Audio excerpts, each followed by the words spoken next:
Message d'Emmanuel Daguerre. La saison de l'abondance. Mes amis, au cours des prochaines semaines, nous allons être nombreux à remarquer l'augmentation d'un afflux de lumière, alors que des énergies plus élevées s'éveillent en nous autour de nous. Cette lumière vient directement du grand soleil central de l'univers, qui réside au cœur de tout ce qui vit. Pour beaucoup, cette lumière qui va se répandre au cours des prochaines semaines est attendue depuis longtemps, surtout depuis ces quelques mois passés, qui se sont révélés très difficiles pour tant d'empathes. En tant qu'empathes, il est important pour nous d'entrer dans un espace de connectivité. Se sentir connecté à la Terre et à notre soi le plus authentique, va nous assurer une intégration plus facile des vagues de lumière, qui sont sur le point de pénétrer dans notre corps physique éthérique mental au cours des prochaines semaines.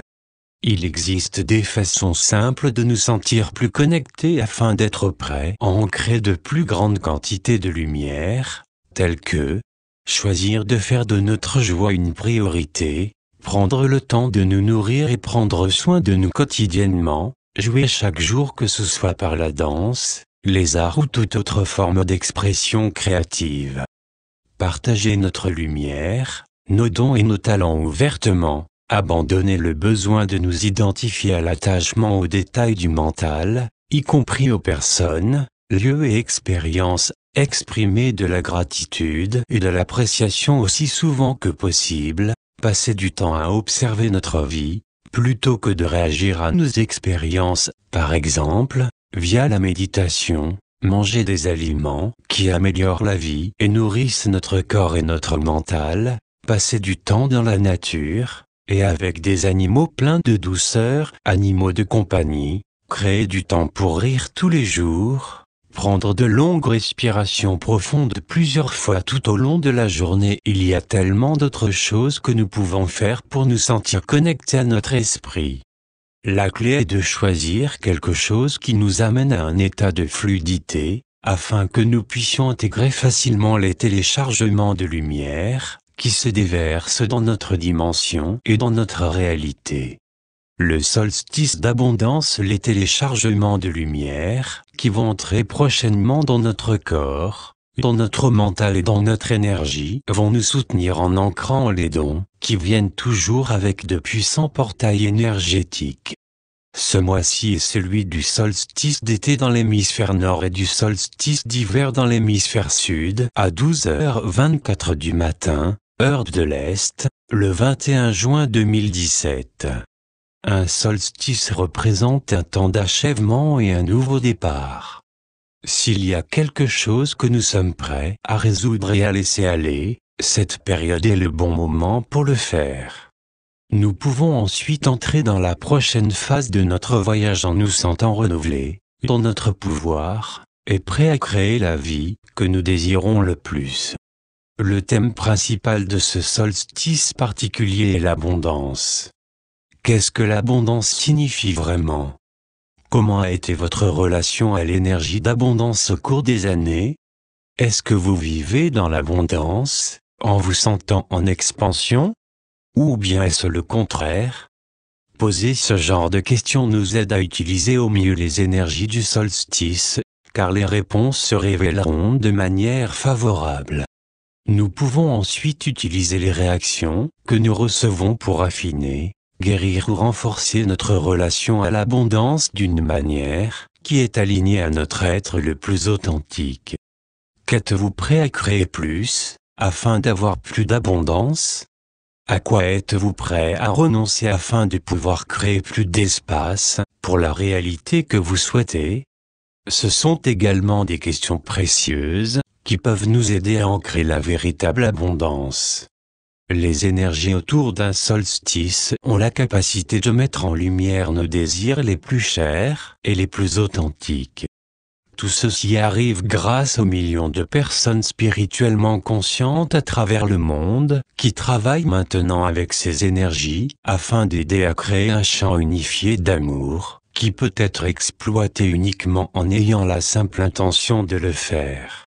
En exploitant ce champ unifié d'amour, il devient beaucoup plus facile d'entrer dans un état de fluidité, car c'est à ce moment-là que nous sommes dans notre toute-puissance en termes de création et de manifestation délibérée.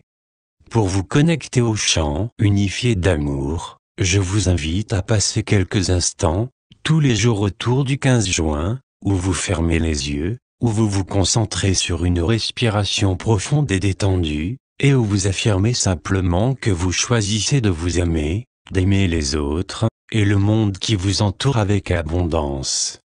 Ensuite, visualisez une couverture de lumière rose scintillante qui recouvre en douceur toute la planète. Visualisez-vous également en train d'être enveloppé et recouvert par cette belle couverture de lumière rose brillante. Visualisez-vous en train de danser autour de cette lumière rose qui se diffuse partout et autour de vous. Cela va activer votre cœur supérieur, là où le plus grand amour et la plus grande sagesse arrivent à votre conscience à partir de votre soi spirituel. Cet amour et cette sagesse vous guideront pour créer la réalité la plus alignée à la vision la plus haute que vous ayez pour votre vie. Temps magnifique, à nouveau. Lorsque les empathes traversent des cycles d'énergie intense, comme ceux que nous avons expérimentés depuis la fin de l'année dernière, beaucoup d'entre nous ont tendance à se cacher du monde. Cela se produit parce que le mental crée un mécanisme de défense afin de pouvoir gérer tous les sentiments qui surgissent sous la pression de ces énergies supérieures.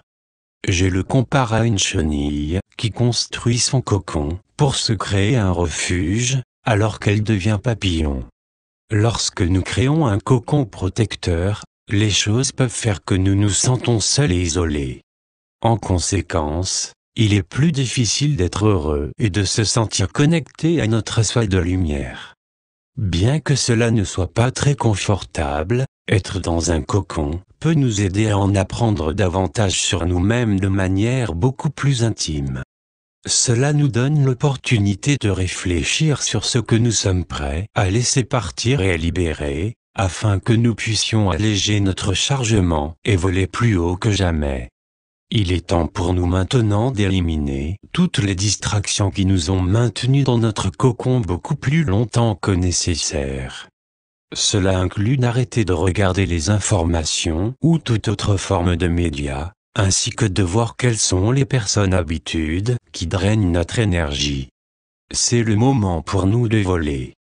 La magnificence de l'univers nous a toujours été disponible. Cette magnificence et cette magie sont l'essence de qui et de ce que nous sommes, au plus profond de notre cœur. Guérison avec la flamme violette en plus du cocooning lui-même, lorsque les téléchargements de lumière commencent de nouveau à entrer dans notre espace, le mental recourt souvent à des schémas de peur afin de se sentir en sécurité. Le mental n'est pas le plus grand fan du changement, car il pense alors que quelque chose va lui être enlevé. Cependant, souvent pendant ces périodes, le mental est en train de s'ouvrir. Donc, plutôt que de perdre quelque chose, il y gagne vraiment beaucoup. En ayant cette conscience, nous pouvons voir que la peur est en fait l'indicateur qu'une expansion et des percées vont bientôt se produire. Donc vraiment, il n'y a rien à craindre, pas même la peur. Je voudrais offrir une technique de guérison puissante mais simple, qui aidera à purifier rapidement le mental et les émotions de tout ce qui nous empêche de vivre notre vie la plus grandiose. Pour utiliser cette technique de guérison, il est important de parler un peu de la flamme violette. La flamme violette est l'un des plus grands outils spirituels le moins connus de la planète. C'est un cadeau formidable de l'univers. La flamme violette est un aspect de la lumière universelle et la science a démontré que c'était la fréquence la plus élevée sur le spectre du diagramme de couleur et le point de transition vers l'octave suivante de la vibration de lumière. La flamme violette a le pouvoir de transformer la densité en lumière, en créant un sentiment d'amour, de paix, de joie, de guérison, de fluidité et de facilité pour ceux qui l'utilisent. La flamme violette est un outil qui nous aide physiquement, mentalement, émotionnellement et spirituellement, lorsqu'elle est appelée grâce à des mantras et à la visualisation. Ce feu spirituel rétablit le courant de lumière et d'énergie dans le corps, le mental et l'âme. Ces vibrations élevées pénètrent dans notre système nerveux, dans notre cœur, dans tout notre corps physique et dans notre psyché, en allant directement à l'origine de tout déséquilibre que nous pouvons expérimenter. Elle dissout tout ce qui n'est pas aligné à l'amour divin. Technique de guérison de la flamme violette. 1. Pendant environ 1 à 3 minutes, visualisez-vous assis à l'intérieur d'une sphère de lumière violette. 2. Lors de la visualisation de cette lumière, qui circule tout autour et à travers vous, continuez à répéter l'affirmation suivante: je suis un être de feu violet. Je suis la pureté du désir d'amour divin. 3. Exprimez votre gratitude pour l'opportunité de vous connecter à la flamme violette. Et c'est tout. Essayez ceci pendant les 21 prochains jours, et notez les changements qui commencent à arriver dans votre vie. C'est un processus simple mais efficace, et je suis pleinement confiant qu'il vous donnera de la force, et qu'il vous permettra d'entrer en expansion. Si vous connaissez quelqu'un qui vit actuellement une période difficile, offrez-lui ce processus comme cadeau. J'aimerais connaître vos expériences d'utilisation de cette technique. Jusqu'à la prochaine fois, miraculeusement vôtre, Emmanuel Source, http://www.emmanueldaguerre.com. Traduction Marinette Lépine.